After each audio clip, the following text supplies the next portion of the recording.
I've been hearing blind faith everywhere for the last couple of days. Like every video I turn on, and it's like, I don't know, that's like the highlighted phrase that God's highlighting for me lately. You know, sometimes you just gotta have blind faith. But is it really blind faith? You know, I don't really think it's blind faith, because when you start looking at everything that God's done for you, and even those things that you could have had a better outcome, that outcome had to be what was there to get the you that you have now. You have to go through, you got to kind of go through the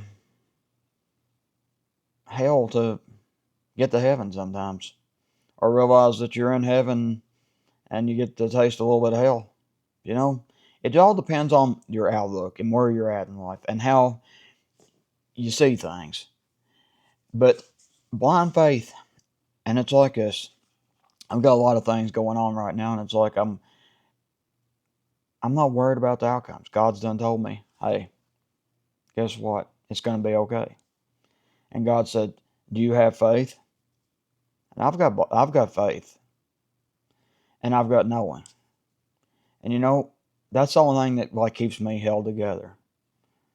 And the people that you don't think have a lot of stress may have a lot more stress than you think. And people try to minimize them. That's just something that you have to get used to in life.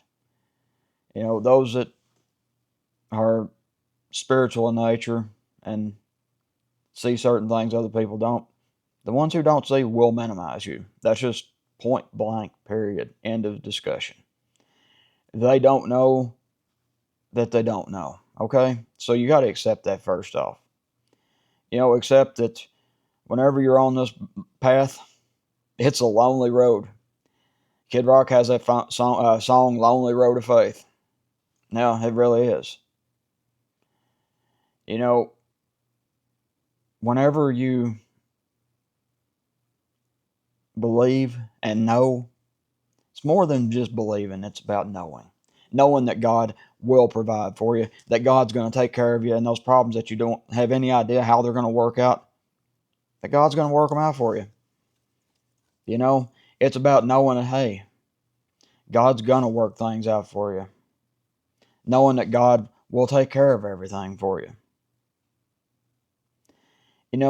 Sometimes God will ask you to do certain things to help ensure it, but guess what? That's you being able to listen to God. Like the other day, someone was talking about, God doesn't talk to them. I guarantee you God talks to you. You just don't know how to listen for it. God speaks in subtleties. God doesn't speak, well, he does yell at you sometimes. But it's not like in the way that you're thinking. Sometimes God has to yell at you to get your attention, because you've got your attention placed in the wrong place. I've done it.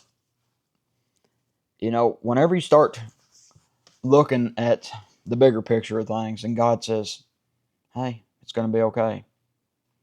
Just know that it's going to be okay. And like when God asks you to do something to ensure that you're okay, just do it. Really. Just do those things.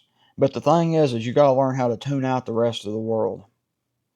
And that's where prayer and meditation comes in. And I'm not talking just praying. I'm talking about actually meditating. I'm talking about focusing in on nothing, which is a thing. That is a true blue thing.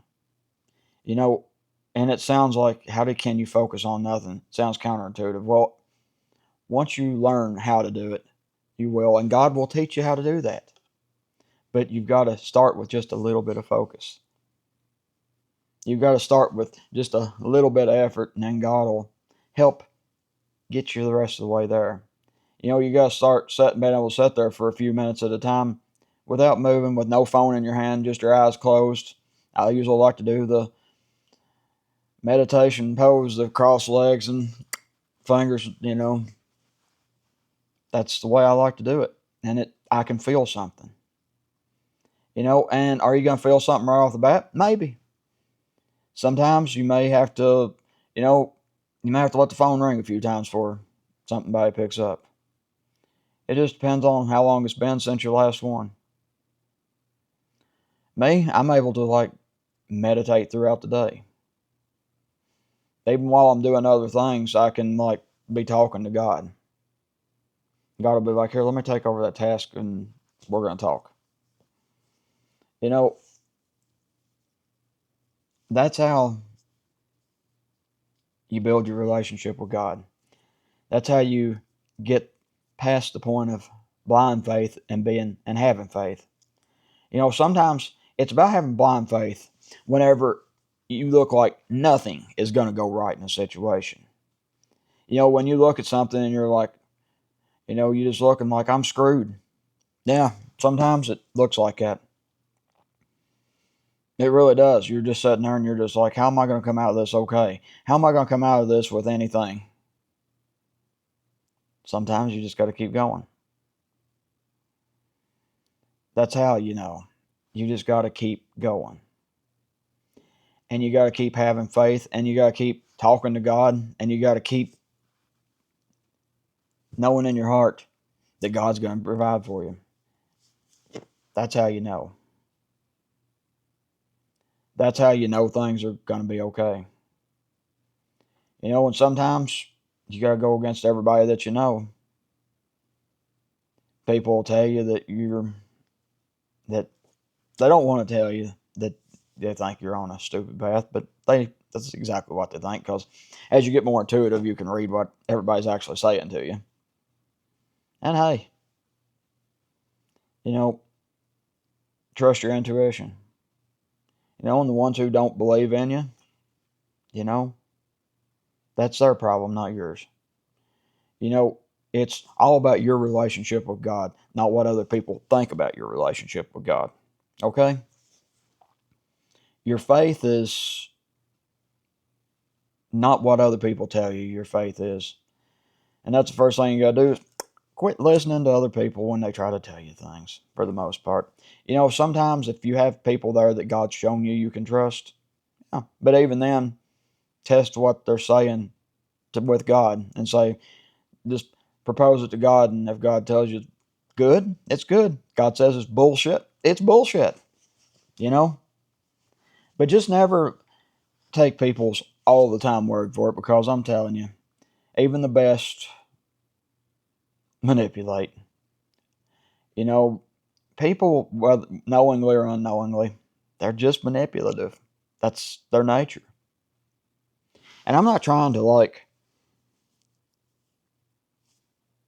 down your faith in people, but I'm just being realistic about it. And you've got to understand that there's a very few people that you'll run across in life that are trustworthy until the day that God starts bringing in your soul family. You walk alone until the day that happens. And even then, you're still alone, but you have a little more support than you did. At least you got somebody to talk to in the 3D. It gets down in the 3D to where it's you and God. And that's what God wants you to do, is to strip it down. It's kind of like stripping paint off of something. You got to get all the old paint off and strip it down to where it's just the bare you and God. That's kind of what you're at. That's where I'm at right now. That's where I've been for a while. And God wanted me to say, hey. And it had been like that a lot longer than I wanted to admit. But it got down to where it was just me and God stripped down, simplified. And once you're only listening for God, you start realizing when other people were trying to influence you away from your path. And my path, hey, it's my path. That's where I'm going in life, and hey, it'll be all good. It will be okay. I do know this. My path will be okay. My path will be more than okay. It's going to be great. But sometimes, you go through those periods of blind faith. But once you start getting some faith, it's not blind anymore. It's just faith. And then once you get past the point of being still question a little and you get that knowing, that's when things start getting a lot better. You know, it was like the other day when I had the giant chicken show up. It was a sign from God, and it was like, and God does stuff funny. And as soon as I saw this chicken show up, I was like, I just knew. And God like started, I could hear God laughing too. I mean, I could like really hear God laughing. And you know what? It made me happy to hear him laugh. And yeah, God does laugh. God's funny. But you got to learn sometimes that, you know, God sees the humor in funny things and little things. And, you know, and God don't. And I've talked to God enough to know he doesn't like the times whenever we're struggling. But part of that struggle is necessary to get us close to God, to where we can tune out all the bullshit and tune into God. You know, that's the only thing that you have to tune into. You don't have to tune into the news. You don't have to tune into what other people think. Just tune into what God thinks and what you think. That's the only thing you have to tune into. You know, and blind faith, you know, you're not having blind faith anymore. You've got blind knowing. And it's not blind knowing, it's just, you know, you can feel it. You know, but each day, talk to God a little bit more. Set in meditation. Set in meditation with God for, you know, sometimes you might not be able to do it for a minute. Then the next thing you know, you're doing it for an hour. I haven't done any hour-long meditations in a while, but guess what? I will be before long again. I can feel that coming because I need to. I need to think about some things. But, you know, I talk to God throughout the day, and it's getting to where that's more of a thing. And I can hear God speaking to me. I can also hear when the other side's trying to say something. I'm like, turn that shit off. You know, but each day, learn to listen for the voice of God. You know, and whenever it seems like everything's going to hell, understand that it's going to be okay. God says it'll be okay. It'll be just fine. You know, just know that it's going to be fine, and it will be. Just plain and simple. But it takes a while to get to that point. It takes a lot of bad things to get us to where it's good things. Anyway, keep the faith, keep the knowing, and that blind faith will turn into just knowing. And yeah, no matter what you say, it's going to be okay. No matter what you think, it's going to be okay. Just listen for God. He loves you, and He's there for you. Anyway, I'm Josh. I love you. God loves you. Peace.